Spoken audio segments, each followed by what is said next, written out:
Welcome to A Dose of Alpha. Today we have Marcus from Balancer Labs, Balancer DAO. Marcus, how are you, sir?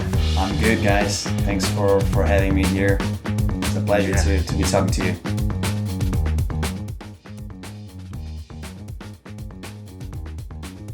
We're just going back to something that people thought were like backtested and pushing harder on new audits, new ways to check your contract.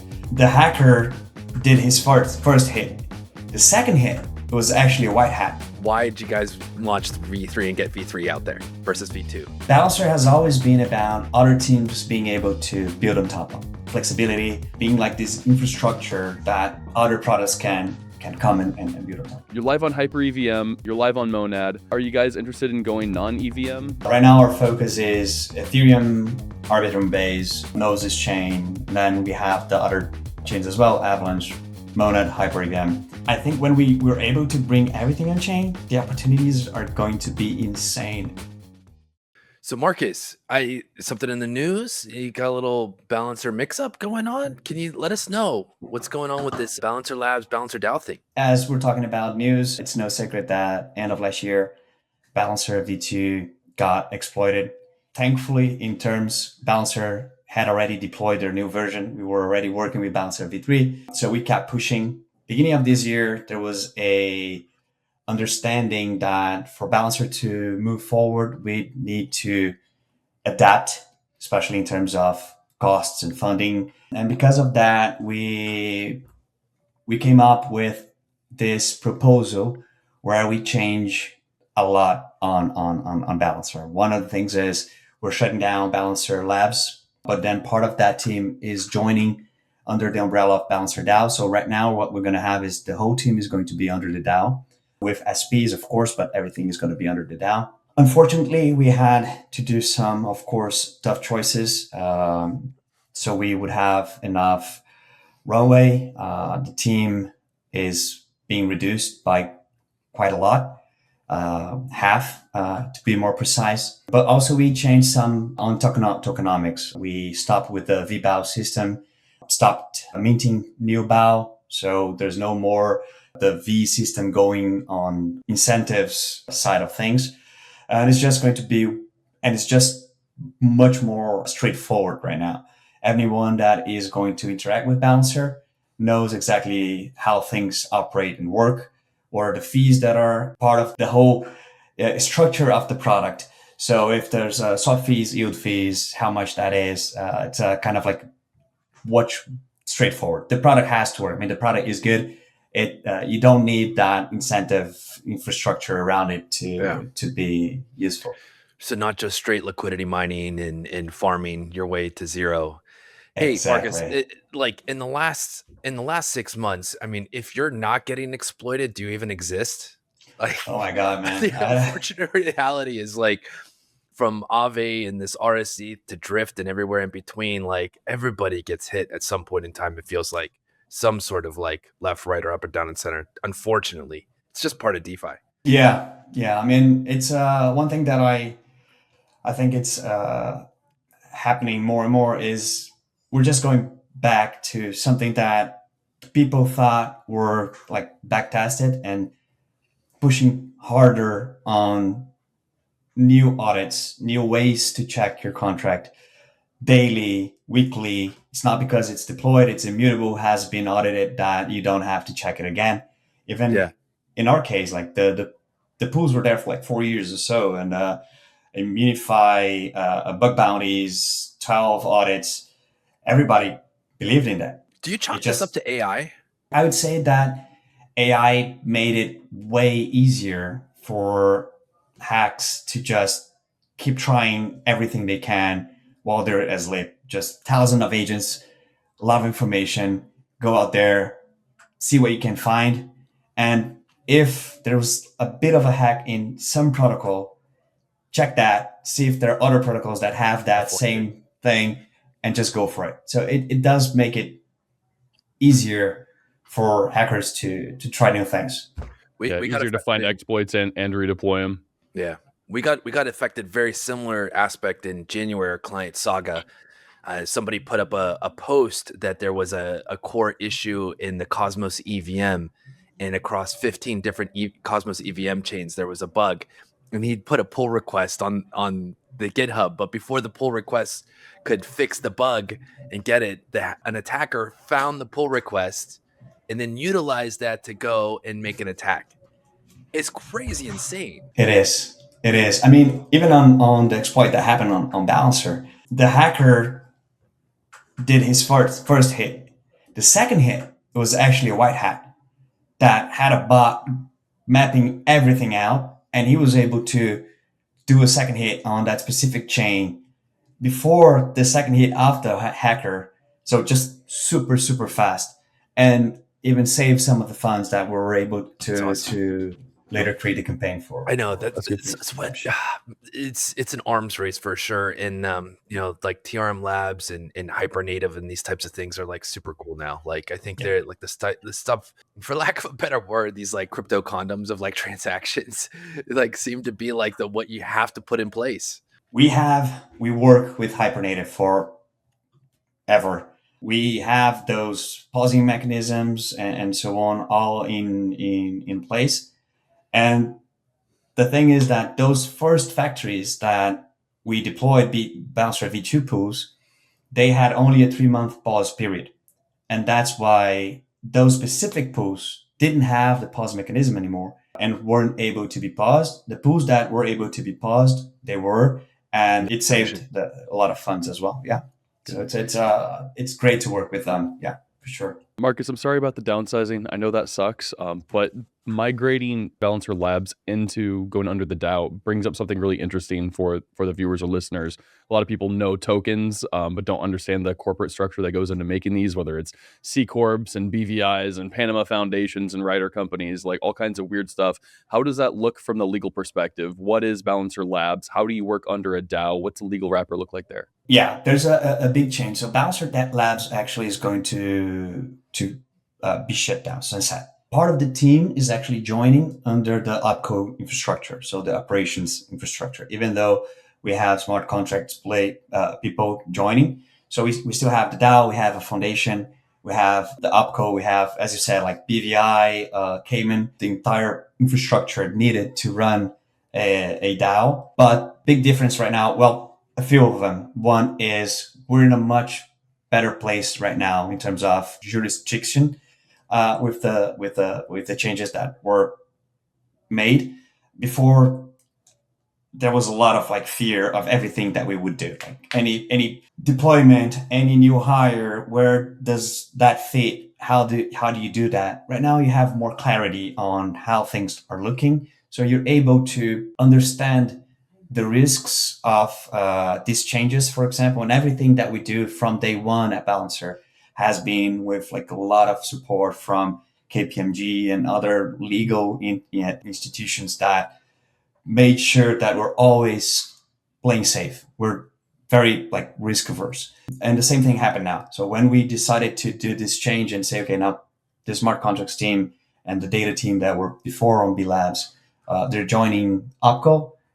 How does that look like? Is this okay? Can we do it or not? And it was like green light, you can do it, you can move forward and have everything just under the same umbrella. It's a big change, but look, there's a lot of consolidation in the space going on with all the DeFi protocols. There are a couple of DeFi protocols that make a ton of money. And then I think like one of the most interesting things, and we didn't have this in the question list, but like the volume of the perpetual markets versus DEXs is growing at like such a crazy rate. Yeah.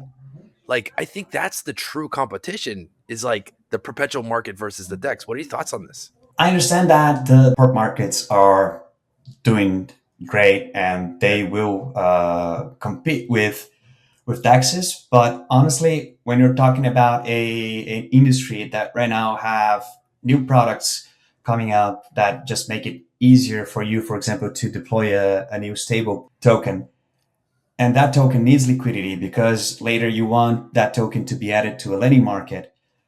The way to do it properly, you will still need DEXs and AMMs because you can do that from day one. You don't need to list it on a perp or whatever. Perfect segue into like, why did you guys launch the V3 and get V3 out there? versus V2? So Balancer has always been about other teams being able to build on top of flexibility, being like this infrastructure that other products can come and build on top of.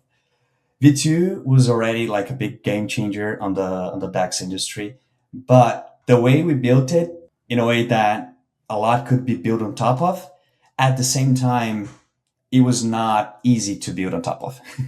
So even like creating new pools, it was not something trivial. You'd have to do it always from the beginning. So when we decided to launch V3 or build V3, a few things were on like the target list. One is whoever wants to build on top of Balancer, it has to be super easy to understand. You leave the complexity on the vault and new pools and this new pool math can be just easily implemented. Building new pools or deploying new pools should be super easy.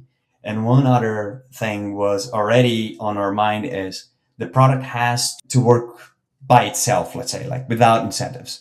Because we've always believed that at some point, the product you have should be attractive enough that you don't need the recycling and the flywheel strategy because you're delivering it because of the product. So those are the things that we thought about on V3. As I said, we just wanted to remove as much as we could in terms of complexity. We even built it almost from the ground up, like with Certora, just taking out anything that too complex. This is like a attack vector. Let's remove that. So again, this is what I wanted. And the one thing that we implemented as well was being able to add hooks to the pools. So right now, if you want to work with institutions and they need KYC, you can have a pool KYC or just allow list or whatever you need, you can do it now on a Balancer pool. So it does give you a lot of leeway to work with different stuff. We're working really close with you guys on a couple things, and also Euler, and they just launched hooks as well, like literally this past week. And I think like what you're talking about, institutions or private pools or like having like a particular counterparty, you guys also had like a lot of configurations on how you want to have the curves of the AMM. It seems like there's like a lot of stuff that can be built on top. Exactly. One example is on top of Balancer V3.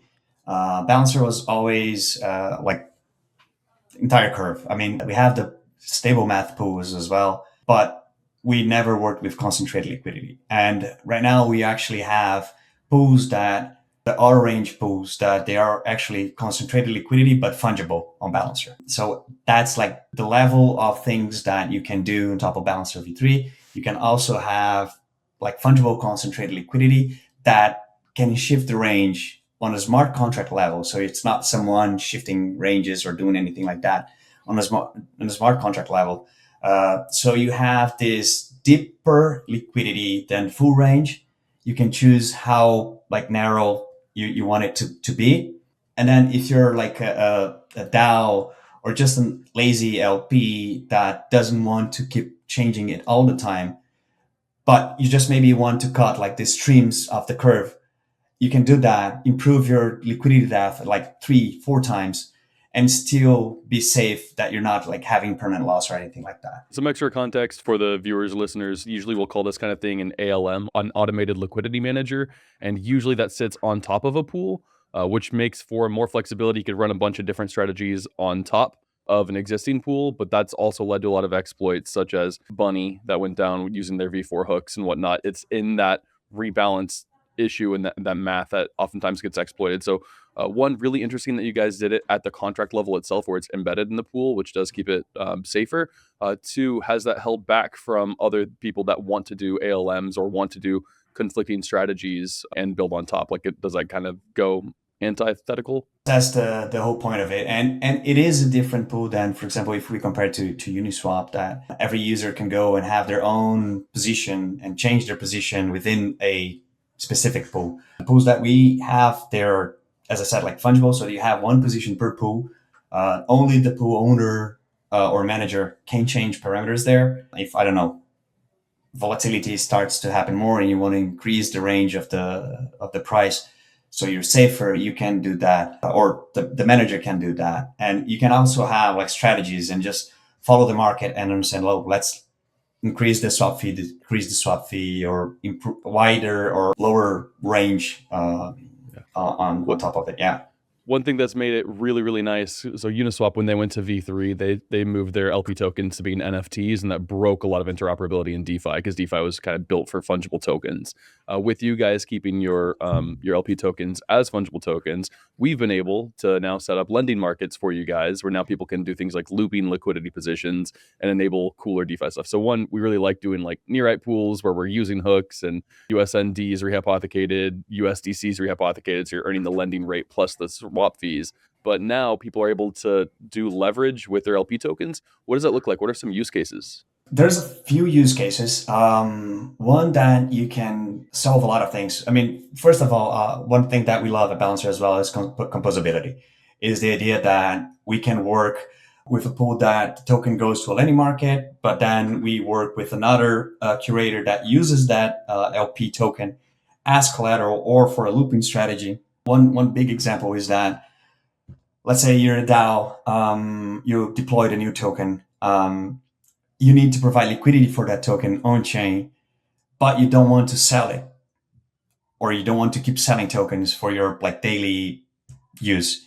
So you provide that POL liquidity on a pool if you have this trust from a curator, for example, that you have some collateral or they believe in that token, that is not like a scheme or whatever.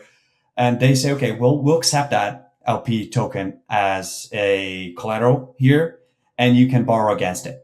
And instead of you selling that token and having like this sell pressure, you're using it as collateral and borrowing against it for your like daily expenses. Or even if that is accepted and you can do like looping strategy, even if maybe it's not like paying you to do it, but you can have deeper liquidity with less. So there's a few use cases here that we see that can be really good for that product. Yeah, Bryan was mentioning perps earlier. We're doing a lot in the space of kind of farming the diff between what perps offer and what lending offers.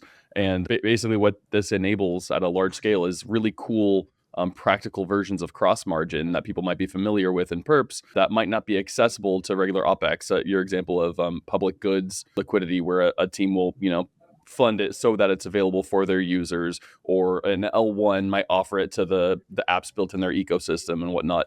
But it's coming at the opportunity cost of OPEX that this actually can enable usage, or they can loop it, and if they could get people to borrow against it, they can buy and sell and offer more liquidity. Really interesting. I like that it can be used better for DeFi Legos. Okay, I got a fun question. It's a little bit spontaneous, but like, let's go for it. It's like the whole like murder, kill, whatever. It's kind of like that. All right, but for these new narratives coming up, all right, with this question, 3, you have to sort order rank them as the biggest potential in crypto over the next year or two in the biggest narratives. You got AI, you have RWAs, and there's a little bit of rumbling going around about Forex markets. Marcus, if you had to sort order rank them for Balancer, what do you think's hot, okay, and not? Or do you think they're all going to happen? But 1, 2, and 3, how would you sort order rank that? Yeah, I would say all of them are going to happen. There's no questions on that. For me, biggest RWA. RWAs? I think the way that you can permissionless deploy new products on top of Balancer, you want to bring new liquidity, deeper liquidity. As I said before, like the concentrated liquidity with auto range, with all RWA that is coming on chain. It's and even we can talk about this later, but the index product that we have with weighted pools, there's a lot there, a lot. I would say for us, FX is going to be the second one. Thinking about like us being DEX and AMM, it's definitely going to be the second largest opportunity here for us. And then the third one would be AI agents. We're we're working on top of that already. It's not something that it's going to happen. It's already happening. But we're still figuring like the biggest impact that that's going to have on Balancer as a DEX, and how we can just make it easier when it booms. Yeah, when it comes. All right, Eric, you have the three Yeah. choices: sort, order, rank. I'm going to marry RWAs. I think they're here to stay in a lot of different capacities. I'm going to actually kill Forex. I think that becomes an offshoot of rate discovery from RWAs and spins in that direction rather than the other way that we're used to it. And then I'm going to F the AI agents because, right now we know they're going to stay, but they're still kind of in their like find me phase. And we don't know. We want them to discover themselves first before we're ready to lock that down. I'm going to go completely the opposite direction. I'm going to go Forex number 1. I'm going to do AI agents number 2 and RWAs number 3. And Forex because essentially the amount of volatility in the Forex market and different countries that are coming on chain in terms of like price discovery, in terms of 24-hour markets, onboarding and onboarding, like on ramps and off ramps. I think Forex is it like crypto. Everybody's talking about stable coins and payments. Forex number 1. I think it's going to be massive. Is it an offshoot of RWAs? Yeah, that's kind of true. I think RWAs are the hardest. When working with like a lot of these RWAs, it's really difficult to build counterparty liquidity in like USDC or USDT. Like incredibly, incredibly difficult. Why is somebody going to give you USDC liquidity as a counterparty to like T-bills at 3 or 4% and take all of the DeFi risk? So we kind of haven't figured that out. High interest rate RWAs, I completely agree. I think they're going to cook things like some other like yield strategy tokens that are coming along. I think are going to find secondary market liquidity in scale. But I think the number 2 is going to be AI agents. I agree. We haven't kind of figured it out yet. There was a thing by Stripe and Link that you can just have your AI agent sign up to join and get a Link account under your business.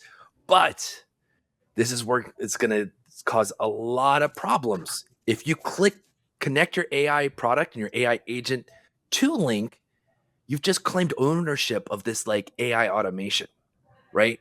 So it's not decentralized. It doesn't live on its own. It's not this like little thing. You're claiming all the responsibility of that AI agent.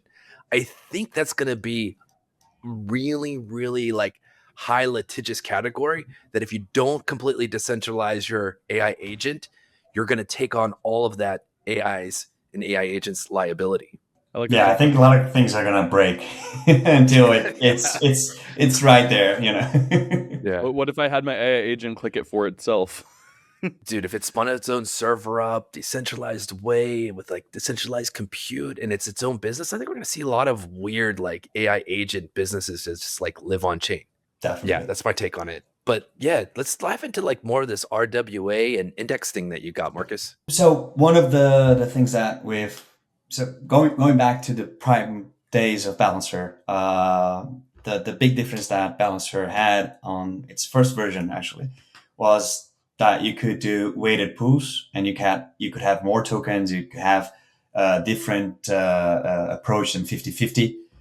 So it already is and would look like kind of like an index pool. But I mean, we back in the day would have gas cost, LVR happening, like ARBs getting that LVR when rebalancing would happen, or sorry, not rebalancing, but like the change of prices would happen. And on Balancer V3, there's a team that built on top of it. They're called QuantAMM, so QuantAMM. What they did is they created a training of models based on market shifts of prices, comparing tokens or tokens that you want to add to that specific pool, for example. So right now they have one that is Bitcoin, gold, and USD or USDC running since they launched it. And I'm going to go into the details of like how that happens, but since they launched it until now, comparing to HODL, they're up 15 to 16% in terms of the LP token price, let's say. So what they do is they train this model to how it should behave in terms of where my exposure should be in terms of these tokens on a pool. And then based on that, they deploy a pool with this model trained, and this pool will change the weight of those tokens. So increasing exposure to one and decreasing to another based on the market behavior. So this pool specific, that Bitcoin, gold, and USD, has been changing as, okay, now it should have like more exposure to Bitcoin and less to USD. And it changed the weight as it goes.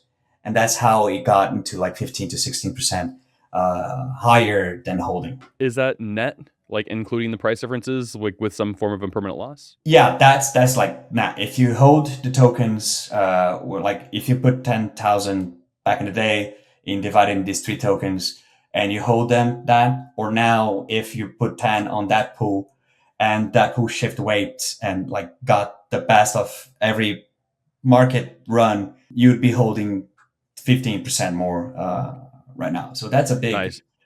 Yeah. That's awesome. I always tell people to like completely ignore APR because it's basically marketing. It's, you can justify calling anything APR, but then it's at the expense of, impermanent loss or a whole bunch of, cost of rebalance or a bunch of other things where you might end up actually net negative. But that's really neat. So interested in your indexes, interested in using you guys for more of this RWA liquidity.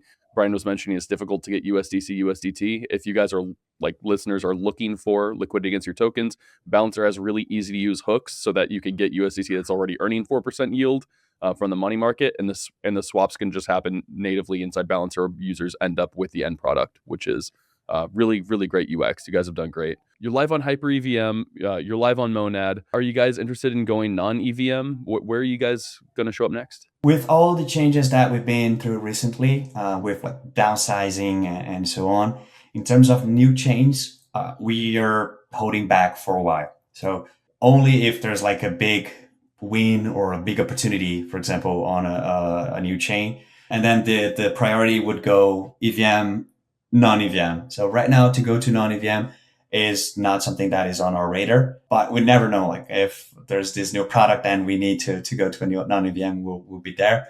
But right now our focus is Ethereum, Arbitrum base, Gnosis chain, and then we have the other chains as well: Avalanche, Monad, Hyper EVM, and yeah, working with the teams there to increase liquidity. And with all the stuff you're working on with RWAs, with indexes, building on AI stuff, if we have you back on the show in 1 year, what does a win look like to you? What do you want to be talking about? What went right over this last 12 months? Where are things? One thing is a current product that we're working on, and then we're working together as well, is just stable boosted pools. If you compare it to any other pools out there and AMMs right out there, it's basically straightforward that swap fees are like in a race to zero or to very low.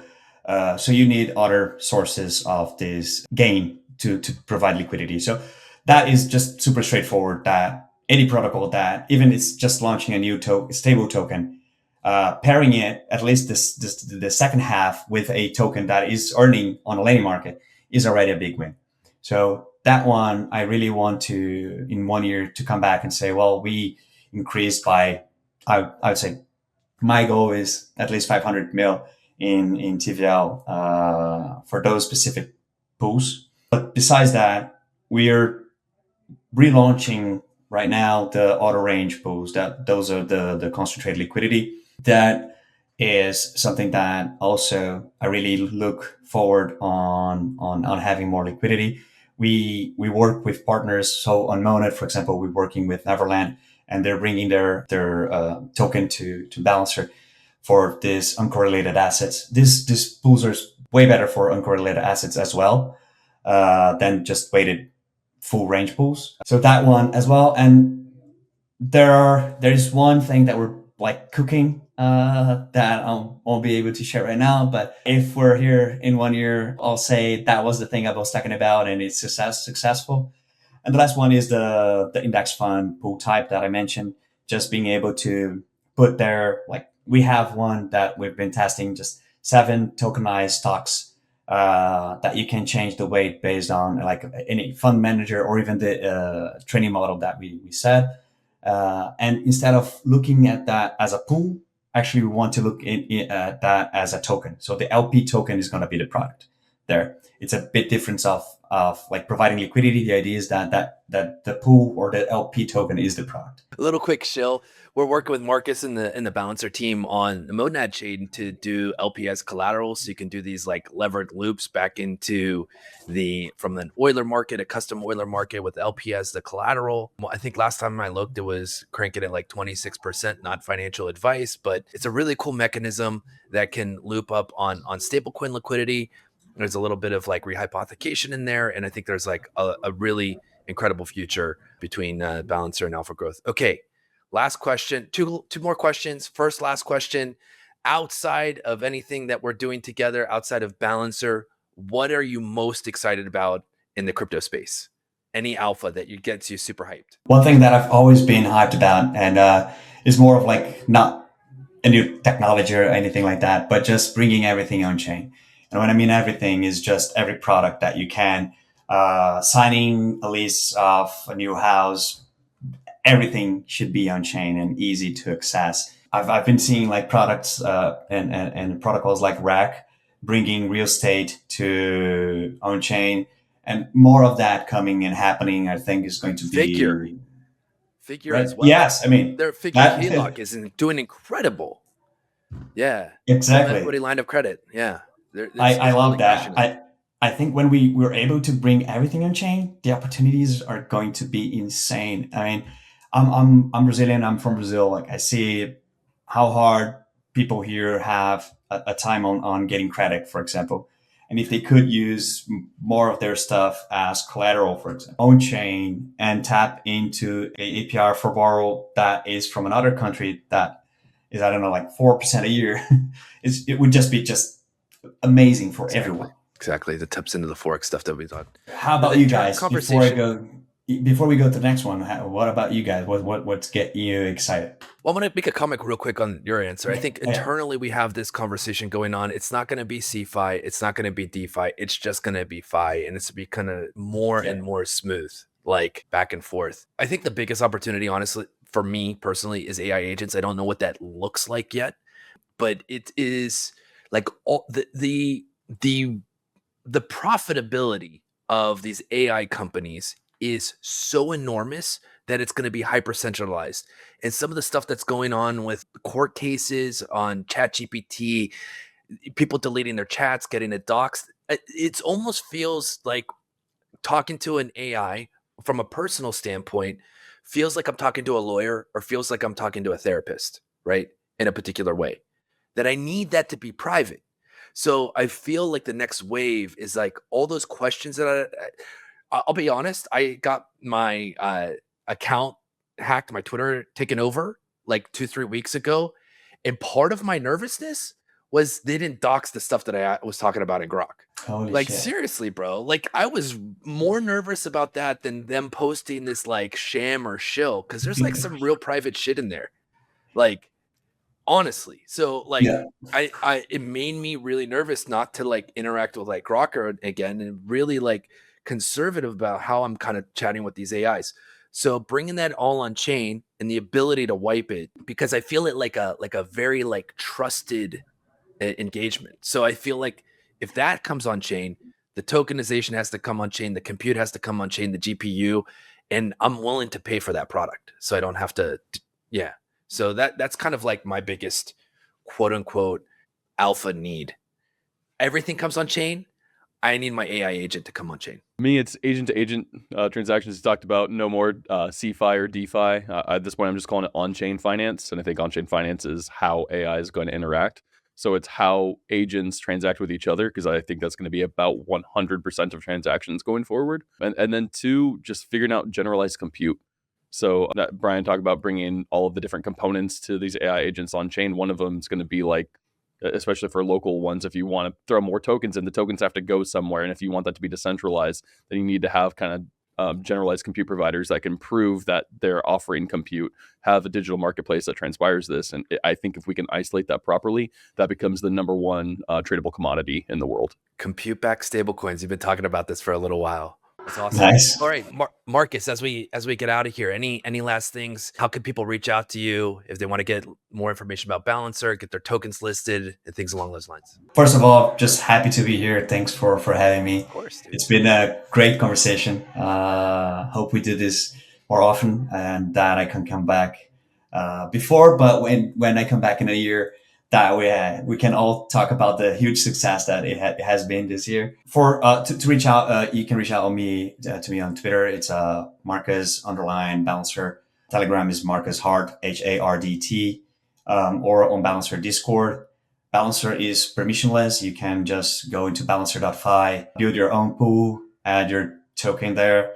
If it's a token that needs like the logo and everything else, you can create a metadata on GitHub and we can approve that. But it's supposed to be super straightforward. And any questions you guys have, there might be on the docs. If not, we have Discord, or just reach out to us on any of the channels that we have. Yeah, we're super excited about the next chapter. As I said, we've been through a lot the past few months, but the way that things are settling now and the clarity that we have on how to move forward, that's the way that we want to keep pushing. We did have some, I think we talked about this, Bryan, in New York. There was people talking about, oh, sorry to hear that Balancer is shutting down, but we're not shutting down. We're actually here and we're not going anywhere. We're pushing and we're going back to Balancer being like in the vanguard of innovation again. Marcus, whatever doesn't kill you makes you stronger. Yeah, guys. And I appreciate working with you guys. It's been great. Thank you, Marcus. And thank you for coming here and sharing a dose of alpha with us. Appreciate that, guys.